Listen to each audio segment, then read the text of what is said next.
Kerry-Lynne Findlay has been crowned the new leader of the BC Conservatives, and the establishment and its media are losing it.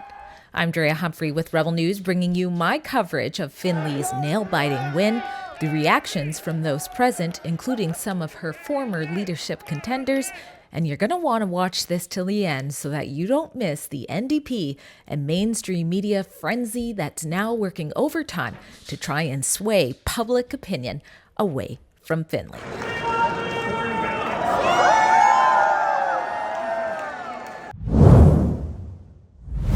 After a 5-month race, more than 1,000 people gathered at the Rocky Mountaineer Station in Vancouver to learn who would become the next leader of the Conservative Party of British Columbia, and with support for the NDP slipping potentially the province's next premier. The 5 leadership hopefuls, Conservative MLAs, and other familiar faces shook hands and chatted with attendees before the event kicked off with a land acknowledgement by North Island Powell River MLA Aaron Gunn. First of all, and I know these can be a little bit controversial, but I do believe it's important to start off by acknowledging that we are gathered here today in the greatest province and the greatest country of the world, where history is about to be made, where 3 men and 3 women are going to come together and elect the next leader of the BC Conservative Party and the next Premier of British Columbia.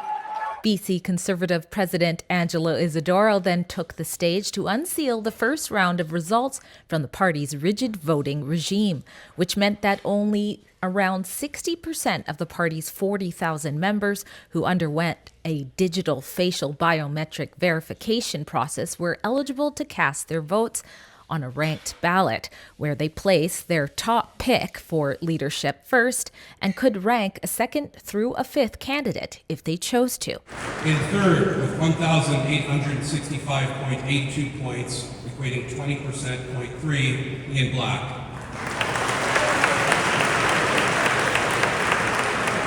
In 2nd place, equating to 2,374.14, otherwise 25.8%, Kerry-Lynne Elliott.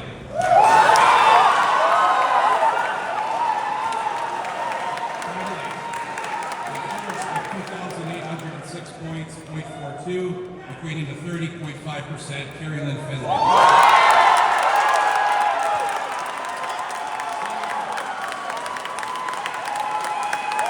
After the only sitting MLA, Peter Millibar, was first to go and his ballot's second-choice candidates were divided up amongst their prospective remaining candidates, businessman Yuri Fulmer was the next to leave the race with 13.9% of the points. Ian Black hung in the race, picking up a fair chunk of some votes from Millibar and Black's ballots. But his overall 30% of the points wasn't enough to take out the leading ladies in the race, Kerry-Lynne Elliott and Kerry-Lynne Findlay, leaving those who voted for Black's next picks to be the final factor in determining who would be crowned the party's leader. I have in my hand the winner of the race, and it doesn't get any closer than this. The individual in 2nd place has 4,514 points, 49%. The individual in 1st place has 4,696.51, 51%. Ladies and gentlemen, your next leader and Premier of British Columbia, Kerry-Lynne Findlay.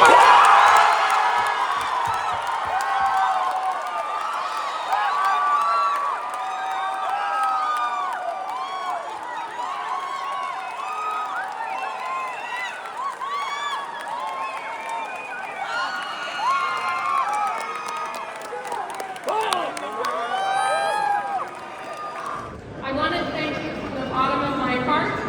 You are so many people have helped in this, and you're too numerous right around the province today. But you know who you are, and I am forever grateful for your wisdom, your advice, and steadfast faith in our vision for a BC that will bring prosperity and opportunity to all who call it home. That's us. After hearing from Findlay, I caught up with some of her contenders in the race and MLAs, including the party's former leader, John Rustad, and her husband, Brent Chapman. The Conservative Party of BC will stand together because we know that we can make a difference. We can fight back and we can deliver real change. We'll do it, all of us, together. Well, I think this is great for British Columbia. It's great for Conservatives, right? We have a Conservative movement that is strong. We have a Conservative movement that's vibrant. It is now the largest party by a long shot in this province, and it's only going to continue to grow. Well, I guess in a way, congratulations are in order. As the spouse of the winner, I'm sure you are tired as well from what's been going on. What do you make of the results? Well, I mean, it was a nail biter. I thought it might have been earlier, but it went a long way. But it was a tough one. But she won, and that's really what matters in the end. It sounds kind of pedestrian, but really, I was just so happy to have her win. What do you make of the results? I'm very, very, very, very happy. I couldn't be happier. Tonight's all about the new leader. So we're all behind Kerry-Lynne. We're blessed to have a great leader like Kerry. I've been friends with Kerry for 20 years, applauding for her. I'm ready to serve in any way she wants. All right, Miss Elliott, what a race. It came down to the wire. What do you make of the results? I feel good. I came in here knowing it could go either way, but I also came in here knowing that I put every issue I care about on the table.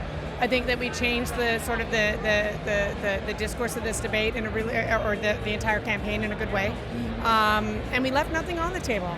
So I walked in here just knowing it could go any way, but that I'll be happy with however it goes and feel good about the contribution we made. I'm happy with the results as well.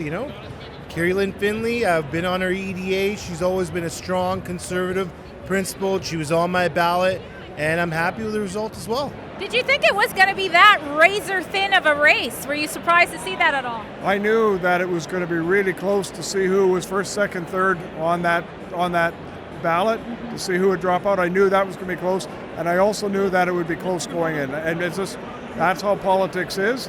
But now that it is over, now we need to come together. We need to be one party. We need to make sure that we defeat this NDP government. One of the biggest themes, I would say, of this leadership race from everyone I've talked to was people were saying it has to be a Conservative, or people were saying, hey, we're all Conservative.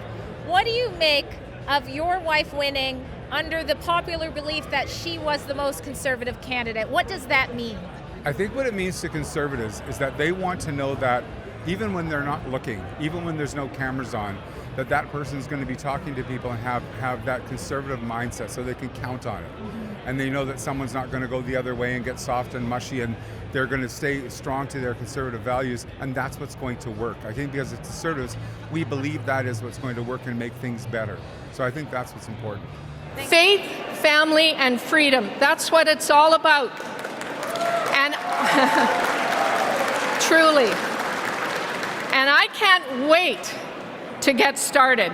I also asked them and other familiar faces in attendance what they believe should be the party's next step. We need to unify behind Kerry.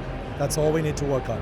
They have to commit to doing what they promised, because what they say on the campaign trail is always wonderful, and then we wait for them to actually do what they promised.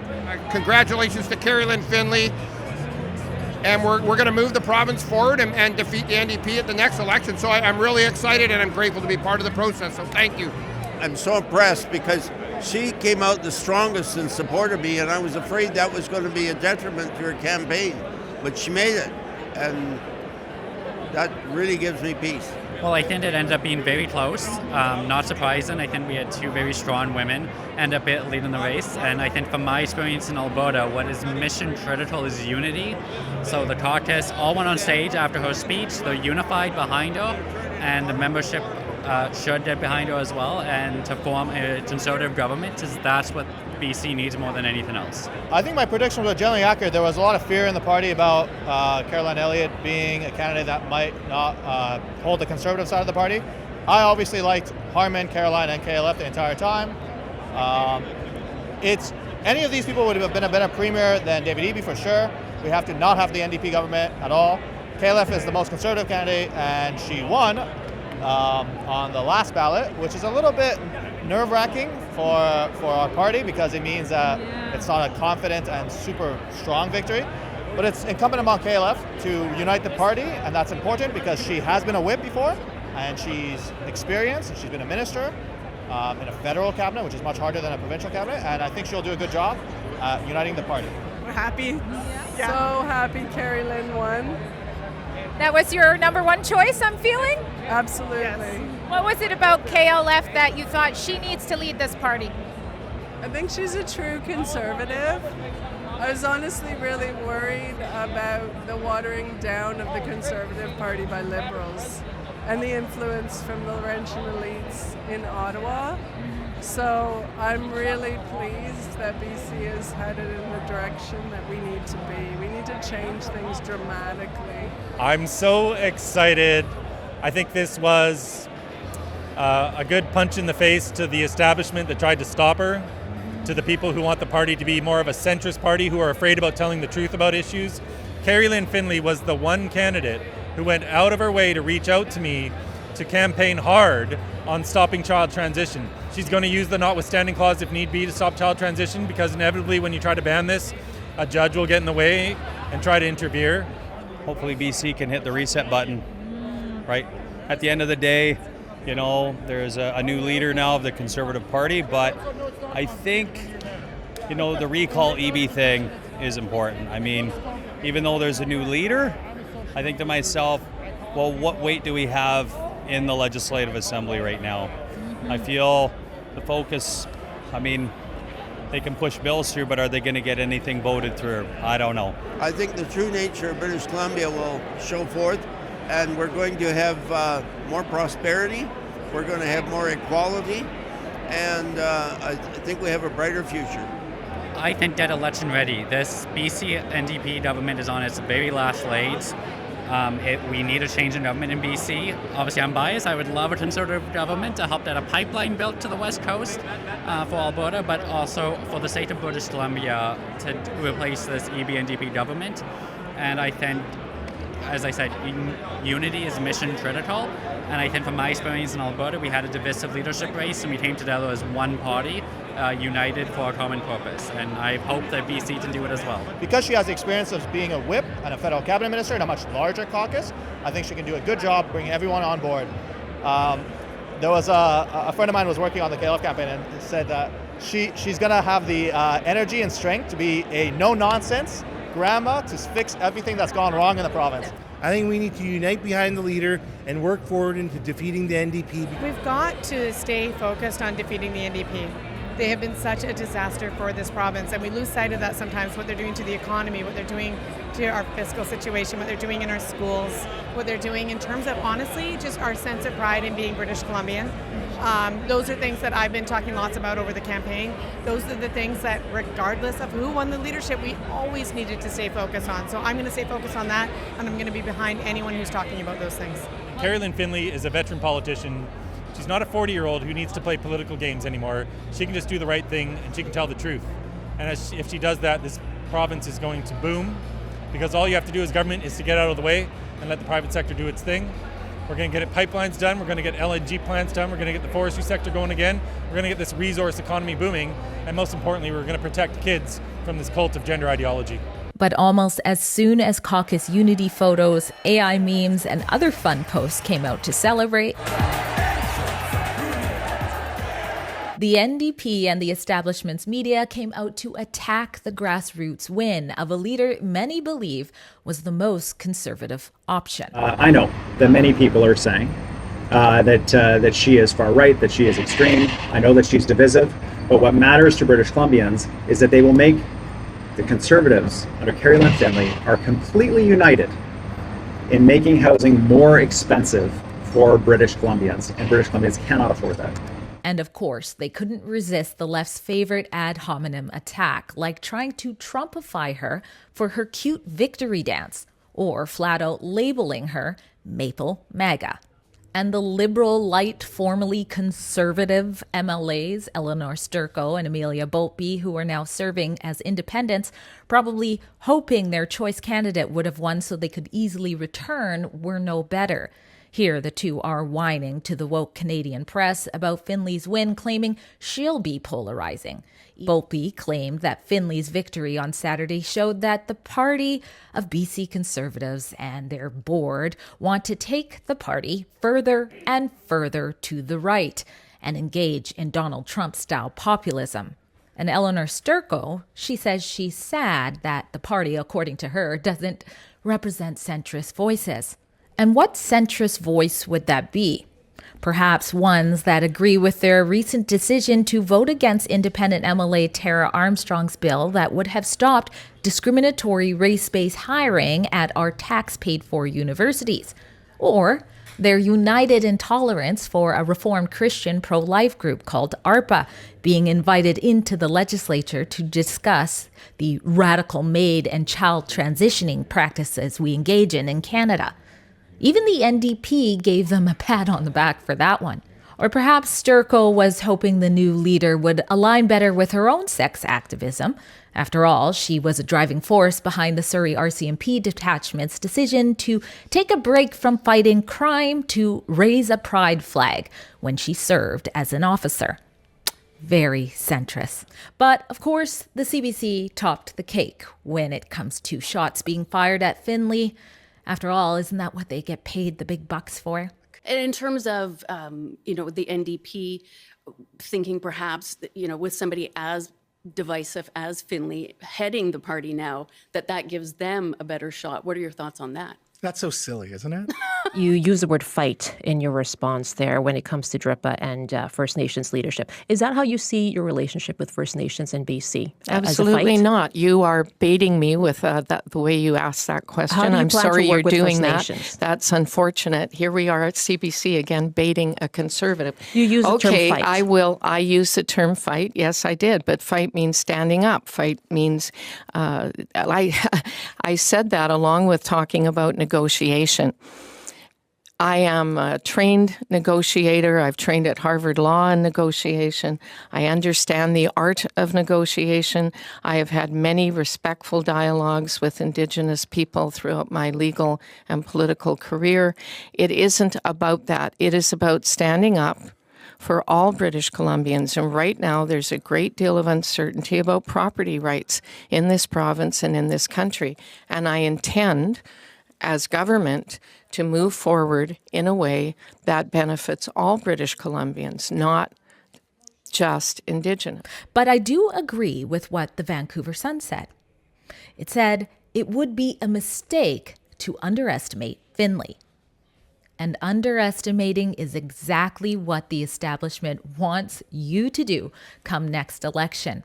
They don't want anyone realizing how refreshing she is to so many British Columbians who have had enough of weak leaders creating a weak province. They don't like the public realizing how qualified she is for this job. A former Harper minister, the first female to ever be appointed as caucus whip for the federal Conservatives, an appointee to the Canadian Human Rights Tribunal as an adjudicator, and the only candidate in the race who could say they took on a banned government that was overreaching in a land dispute and won. The lawyer that's done it all. That's Kerry-Lynne Findlay, the new leader of the BC Conservatives. At Rebel News, we don't back down from bringing you the other side of the story, and that includes during leadership races. If you appreciated my boots on the ground coverage of this race and want me to continue to do more, please consider donating at our special website called bcleadershipreports.com. We appreciate your support.